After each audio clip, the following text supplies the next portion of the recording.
वैदिक आश्रम माहिकला, ये चौधरी चंद जी फूलचंद जी के बाग में जो हर रविवार नजली की औषधि की सेवा होती है, स्वामी करमवीर जी के आशीर्वाद से ईश्वर से प्रार्थना करने के बाद ये औषधि की सेवा शुरू होगी और इन लोगों के कुछ अनुभव भी पता करेंगे।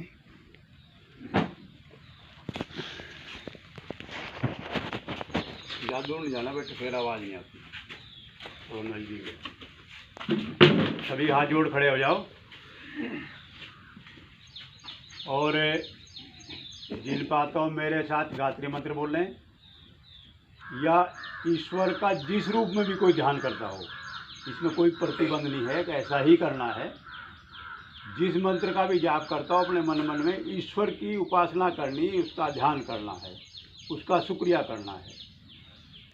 ओम भूर्भुवः स्वः तत्सवितुर्वरेण्यं भर्गो देवस्य धीमहि धियो यो नः प्रचोदयात्।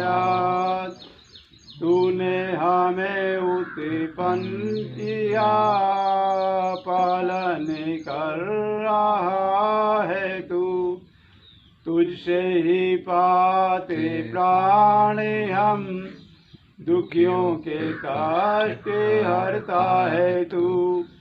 तेरा महान तेज है, छाया हुआ सभी स्थान, सृष्टि की वास्तु में तू हो रहा है विद्यमान। तेरा ही धरते ध्यान हम, मांगते तेरी दया। ईश्वर हमारी बुद्धि को श्रेष्ठ मार्ग पर चला, दाता हमारी बुद्धि को वेद मार्ग पर चला।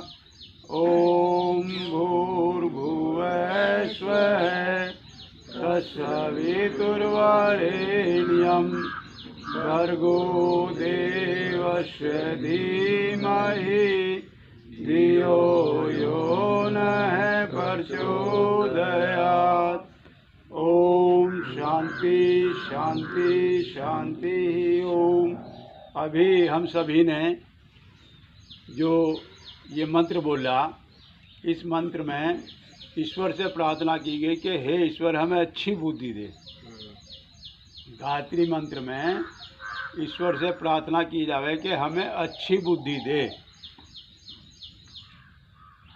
इस दुनिया में जितने भी काम हों, सब अच्छे हों या बुरे हों, कैसे भी हों, वो बुद्धि से ही होंगे।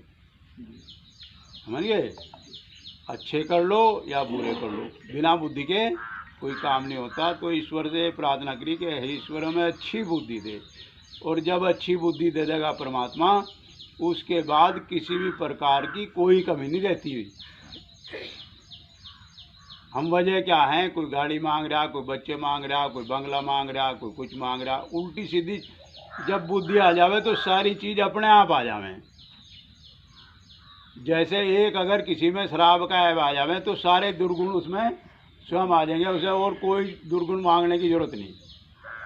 अच्छे काम के लिए तुम्हें प्रयास करना पड़ेगा, गलत काम के लिए कोई प्रयास करने की जरूरत नहीं है। देखो, प्रकाश करने के लिए मोमबत्ती जलानी पड़ेगी, बल्ब जलाना पड़ेगा, बिजली की पैदा करनी पड़ेगी, और अंधकार के लिए कुछ भी जरूरत नहीं है। यहाँ आश्रम पाए हुए हैं आप, सफाई के लिए झाड़ू लगाना पड़ेगा, पत्ते चुगने पड़ेंगे, पानी छिड़कना पड़ेगा, और गंदगी फैलाने के लिए कुछ नहीं करना। सफाई ना करो, गंदगी अपने आप हो जाएगी।